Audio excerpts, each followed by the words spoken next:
Kun qophii addaati. Nagaa jirtu kabajamtoota hordoftoota keenya.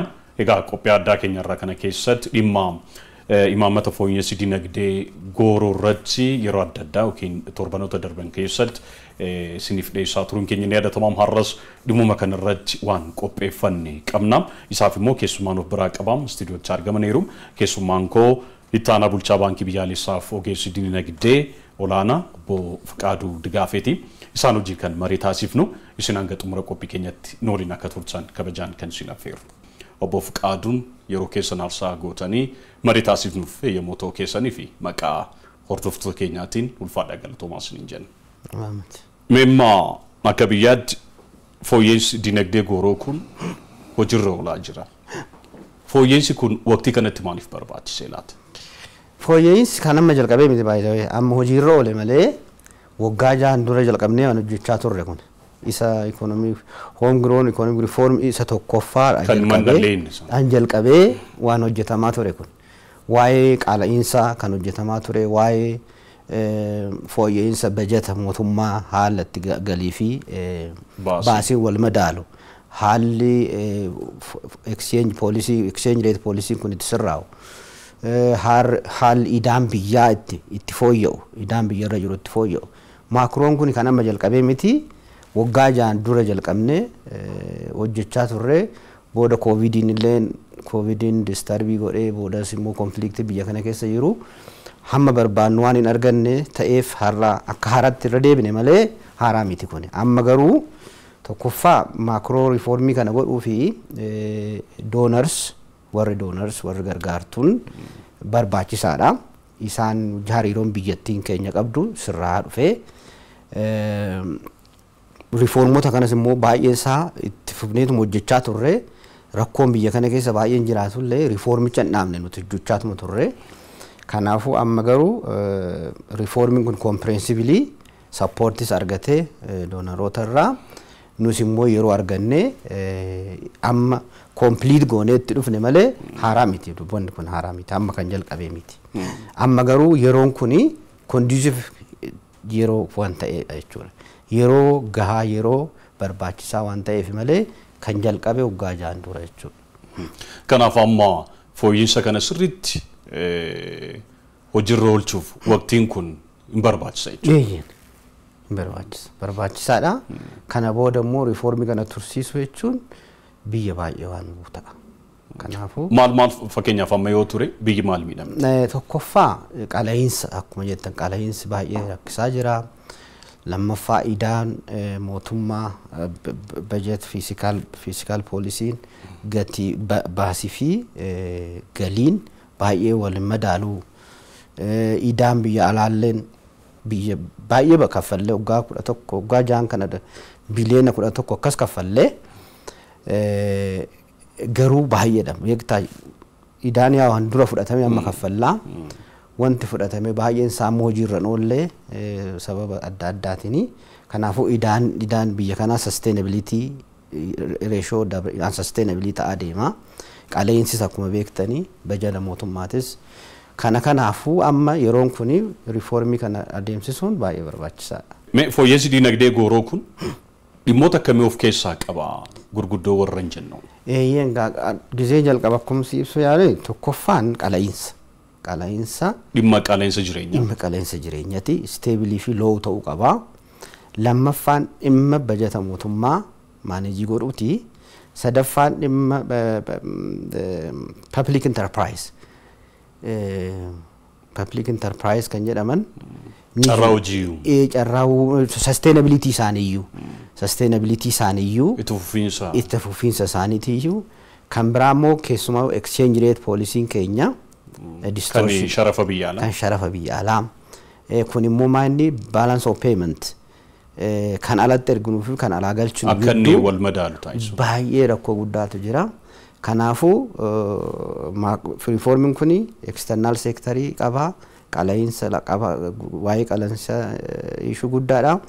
Waa'ee poolisii maallaqaa ishuu guddaadha. Poolisiin bajetaa ishuu guddaadha. Poolisiin public enterprise poolisiin liqaa mootummaa kan fakkaatu kan hunda of keessaa qaba jechuudha. gaafa fooyyeensi kun bahu yaa muuxannoo biyyoota garaagaraa laaluunsaa yookiin laalamuunsaa waan hin oolle waan ta'eef biyyoonni rakkoo akka biyya keenyaa keessa turanii dinagdee isaanii mandhalleetiin kan biyya keessaatiin haala kanaatiin fooyyeessanii bu'aa argamsiisan eenyuun faatti akkamitti keessaa baalle isaan muuxannoo isaanii osoo kaasne. Biyyoonni baay'een poolisii kanaa kan fudhatan waggaa 30 waggaa 20 dura nuti baay'ee duubatti hafnee fakkeenyaaf Keeniyaa waggaa fudhatte 1990s Uganda 1990s biyyoonni baay'een Gaanaan biyyoonni Afrikaa baay'een isaanii waggaa 30 waggaa 20-25 dura poolisii akkasii kan fudhatan. Biyyoonni baay'een poolisii kana waggaa poolisii akkasii keessumaa poolisii exchange rate kana sharafa alaa kana poolisii sharafa alaa kana gizee sirreeffatanii biyyoonni baay'een isaanii warra doonariiraatti gargaarsa argatan. Keessumaa Ugandaan gargaarsa argattee turte, Keeniyaanis gargaarsa argattee turte. Gargaarsa saniin fayyadamanii poolisii maallaqaa isaanii sirreeffatanii, poolisii fiizikaala bajetaa sirreeffatanii relatively akkuma biyyaatti wal daddarbuu danda'a successfully ta'an jechuudha. Kanaafuu biyyoonni baay'een waggaa 20-30 dura poolisii akkasii fudhatanii garuu poolisii isaanii sappoortii argatanii turan. Akkuma kun amma sappoortii arganne kana deeggarsa argatanii turanii deeggarsa isaaniitti fayyadamanii poolisii maallaqaa isaanii sirreeffatanii poolisii fiizikaalis sirreeffatanii poolisiin kun lamaan waan barbaachisuuf poolisiin sharafa alaa kun successful akka ta'uuf poolisiin maallaqaaf poolisiin bajetaa waan barbaachisaa ta'eef sharafa alaa gargaarsa argatanii fayyadamanii successfully ta'an baay'een isaanii. Warra successfully ta'uu baatan illee garuu poolisii isaanii poolisii maallaqaa fi poolisii bajetaa irratti sirriitti warri hin hojjetin warri jalaa illee noo ta'ee jira. Eenyu faata akkaasu? Fakkeenyaaf amma yeroo dhiyaa Naajeeriyaa oduu agarteeti. Naajeeriyaan dhiyoo kan akkas godhanii garuu poolisiin maallaqa isaanii illuus expansionary poolisii jedhamu tana isa hordofanii kanaafuu baay'ee milkaa'an jiran agarte. Milkaa'an jiran biyyoonni dur qadam jedhanii dura sana dura dinagdeedhaan illee ol ta'aa turan. Kanaafuu ganduraa keessas warri baay'ee dafanii successful hin taane jiru warri successful ta'an garuu warra poolisii maallaqaa fi poolisii bajeta sirriitti handilii warra godhantu successful ta'e warra immoo keessumaa warri gargaarsa argatan baay'ee successful ta'an. Kanaaf biyyi keenya muuxannoo biyyoota warra milkaa'anirraa akkasumas immoo kan warra kufeerraas immoo muuxannoo waan fudhatamu jira. Kanaaf akkas akka hin taane akka warra kufeetti osoo hin taane akka muuxannoo gaariitiin sadarkaa olaanaatti galmeessan yookiin dinagdeen isaanii fooyya'aa ta'e fakkeenyaaf akkuma Keeniyaa kanatti sadarkaa isaaniitti akkasiin ol guddatuuf qophiin taasifamee jira laata akkamitti ibsamuu danda'ama? Eeyyeen taa'ame akkuma siin jedhe hojiin kun hojii waggaa ja'a fudhate. Amma namni tasuma ka'ee mootummaa waan akkas godhe fakkaata akkasii miti dubbiinsaa waggaa ja'a mootummaan haaraa kun erga dhufee jalqabee waa'ee riifoormii kana hojjechaa turre. Kanaafuu qophii hundi godhamee akkuma siin jedhe successfully biyya ta'an irraayis wanni baranne jira. Warra ammoo iyyuu successfully hin taane irraayis wanni baranne jira. Kanaaf amma nuti pilaariin tokko maanni maallaqa poolisii maallaqaa hayyeemsuudha modernaayizii godhuudha. Haaromsuudha kun jechuun maal jechuudha maallaqa ikoonoomii keessa jiru maaneejii godhuuf poolisiin itti fayyadamtu moderni ta'uu proactive wayim dammo effective ta'uu qaba jechuudha.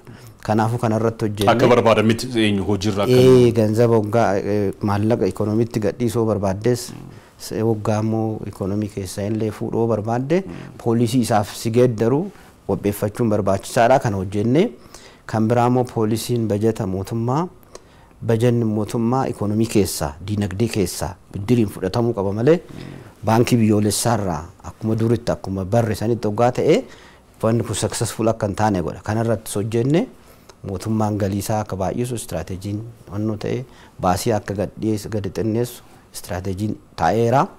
Kanaafuu poolisii kana lamaan irratti qophoofneerra karaa kanaan biyyoonni successfully ta'an haala biyyoonni successfully ta'an irratti already waan hojjenneef karaa kanaan rakkoon hin jiru baay'ee qophoofne jechuudha. Waan amma kaastan keessa baankii biyyaalessaa mootummaadhaaf amma booda liqaan liqeessuu waan jedhu tokko waan ibsee wayii jira. Hangam biyya deeggaruu danda'a laata? Hangam bu'aa qabeessa taasisaa fooyyessa kan? Akkam seeteen mootummaan rakkoo maallaqa sharafa alaa kana poolisii sharafa alaa kana kan baay'ee rakkisu poolisiin maallaqaa fi poolisiin bajeta mootummaa yoo sirraa'e malee successful hin ta'u jechuudha. Kanaafuu waan tokko argachuuf wanti dhiiftu waan jiruuf mootummaan karaa biraatiin bajeta isaa faayinaansii godhachuu irratti hojjetamaa jira. Karaa keenyan gara Central Bank irraa Maakalaay Bank irraa wayim ደግሞ baankii biyyoolessaa irraa liqaan gara mootummaatti kennamu hir'achaa dhufe bara dabarerraa barana hir'ate bara kana immoo homaa hin jiru. Gara fuulduraattis immoo seeran onnoo ta'ee seeran lafa taa'ee kan waggaa tokko keessatti deebi'ee kaffalamu. Hamma har'aatti mootummaan hin fudhata malee deebisee hin kaffalu. Biliyoona baay'ee ta'e akkas ta'e biliyoona baay'ee ta'e. Kanaafuu kana booda bara kana hin jiru bara dhufu bara fuulduraatti akkam ta'a mootummaan hoo fudhatu ta'e hamma ta'e fudhata. Hamma seeran tumame fudhata. Isa immoo waggaa tokko keessatti deebisa jechuudha.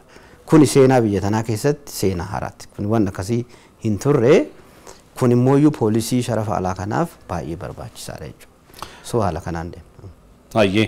Mee fooyyeensi dinagdee taasifame kun faayidaa yeroo gabaabaas yookaan immoo faayidaa yeroo dheeraa yookiin barootan keessatti mul'atu yookiin faayidaa gabaabaa yeroo gabaabaa keessatti mul'atu qaba laata? Maal faati yeroo gabaabaa fi yeroo dheeraa keessatti faayidaaleen argamsiisuu danda'u?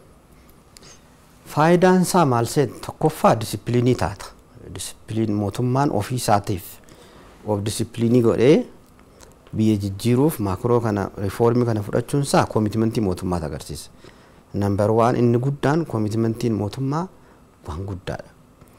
Koomitmentii guddaadha kan kana keessa galu. Kanaafuu koomitmentii guddaadha waan keessa galameef yeroo gabaabaa keessatti wanti xiqqoo tasgabbaanii jiraachuu danda'a. Poolisiin kun neecharuma isaati.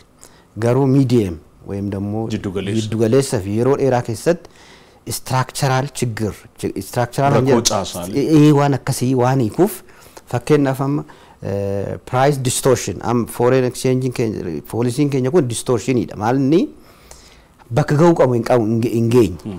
Kanaafuu resourcein gara informalii deema jechuudha. Qabeenyi qabnu gara hin taanetti deema. Gara hin taanetti deema. Qabeenyi gara biyya alaatti dhufuu qabu gara baankitiin gara formaalitiin odoo ta'uu qabu gara informalii deema. Kuni maaliif ta'ee formaaliin gatiin formaal seektariin kaffalu gatii gabaa waan hin taaneef.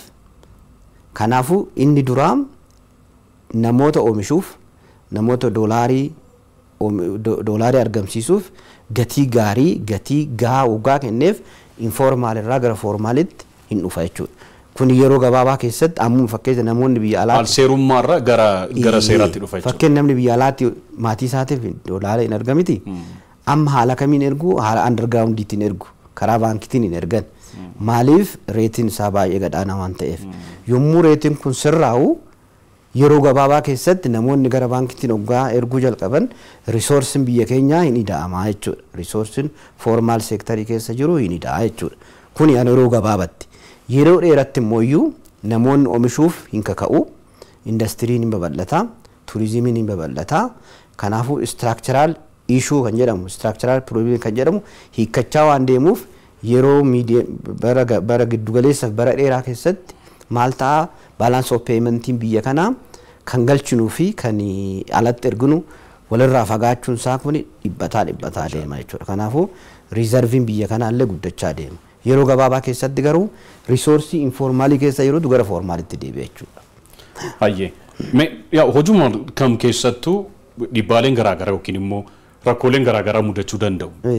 Keessumattuu inni kun immoo haaraadha.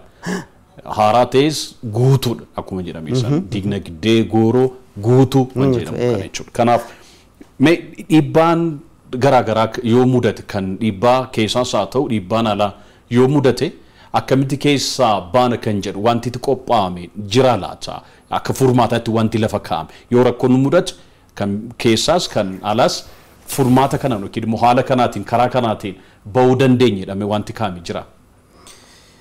Fakkeenyaaf amma fakkeenyaaf qala'iinsi yeroo gabaabaatti ol ba'uu danda'a.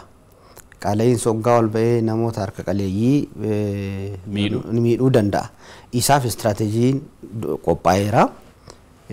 Sabsidii wayim dammoo gargaarsi hin jira jechuudha isaaniif. Kanaafuu kuni tokko. Kan biraa immoo akkuma isin jedhe poolisii maallaqaaf poolisiin bajetaa sirraa'uu qaba kan jedhu isa tokko isa. Isas already waan sirreeffanneef qarshii ikonomii keessa jiru dinagdee keessa jiru xinneessineeti hookas goone maal ta'a fedhiin doolaariif jiru hin hir'ata jechuudha. Fedhiin doolaariif jiru waggaa hir'ate tasgabbiin hin dhufaa jechuudha. Kanaafuu gara poolisiitiin itti qophoofne jirra. Gara immoo administrative gara bulchiinsaati. Gara bulchiinsaa immoo directiiviin nu amma baasne kan forex irra jiru inspection surveillance fi monitoring haala gaariitti akka ittiin hojjennu qophaa'eera. Gara gumurukatiin kan hojjetamu jira. Gara taqwaamii hundaan iyyuu wanni hojjetamu hunditti qophoofne irra jechuudha. Kanaafuu poolisiidhanis wannu administratiiviidhaan bulchiinsanis wanni ofirraa qollu hin jira jechuudha. Itti qophoofne karaa kanaan baay'ee itti qophoofne. Baay'ee. Akkuma fooyyeensi dinagdee kun taasifametti akkuma duraan jettan qaamonni deeggarsa taasisan qaamonni liqii kennan yeroo sanatti deebi'aa tattamaa laatan. Fakkeenyaaf IMF akkasumas immoo baankiin addunyaas jechuudha. Deeggarsi isaan taasisan liqiin isaan taasisan maal bu'aa buusettanii yaaddu? Hiikaan isaa maal biyya keenyaaf keessumattuu riifoormii yookiin fooyyeensa amma taasifameef bu'aa akkamii argamsiisettanii yaaddan? Akkuma isin jedhe riifoormiin kan biyyaatti. Riifoorm maakroo hoom giroon ikonomii riifoormii tokkoffaa impilimentii goonee waggaa 3 amma immoo hallammataa already launch ta'e miti. Jarreen isa kana gargaaruu dhufan jechuudha. Maaliif isaan nu barbaachise fakkeenyaaf bajeta mootummaan liqeeffatu baankii biyyoolessaa irraa liqeeffatu jennee miti isa kan sabstiitii godhe sappoortiin isaan fidan bajet sappoort nu kennan jechuudha. Kanaafuu baankii biyyoolessaa irraa liqaan hafeet bajeta san mootummaan hojjechuu qaba miti. Mootummaan hojjechuu qaba reevanuu yeroodhaan dafee maddisiisuu hin danda'u. Kanaaf deeggartoonni maal godhanii bajeta faayinaansii nu godhan jechuudha. So karaa kanaan nu gargaaran. Karaa biraan immoo riizarviin baankii biyyoolessaas waan gargaaraniif gabaa tasgabbeessuuf yoo barbaachisaa ta'e doolaara san gurgurree gabaa tasgabbeessina. So doolaara gabaa ittiin tasgabbeessu nu kennanii doolaara immoo mootummaan ittiin bajeta isaa faayinaansii godhu nu gargaaran jechuudha. Kun lammaffaadha. Sadaffaa immoo idaan biyya kanaa idaa kaffalla. Akkuma duratti isin jedhe waggaa 6 keessatti biliyoona 11 ol kaffalle. Amma idaan kun nuuf dheerate jechuudha. Yeroo dheeraa jedhas wannichi. Kireeditaroonni yeroo kana maal nu godhanii nu dheeressa. Kana jechuun maal jechuudha? Kan idaa ittiin kaffallu ittiin hojjennaa, ittiin giddiboota hojjennaa, ittiin bishaan xalafnaa hojii qonnaa ittiin hojii. Kanaafuu waan sadi jechuudha. Bajeta faayinaansii godhuun nu gargaaranii maakalaayii baankii, naashinaal baank riizarvii isaa nu gargaaranii kan biraa immoo idaan keenya akka dheeratu ta'e jechuudha. Kanaafuu baay'ee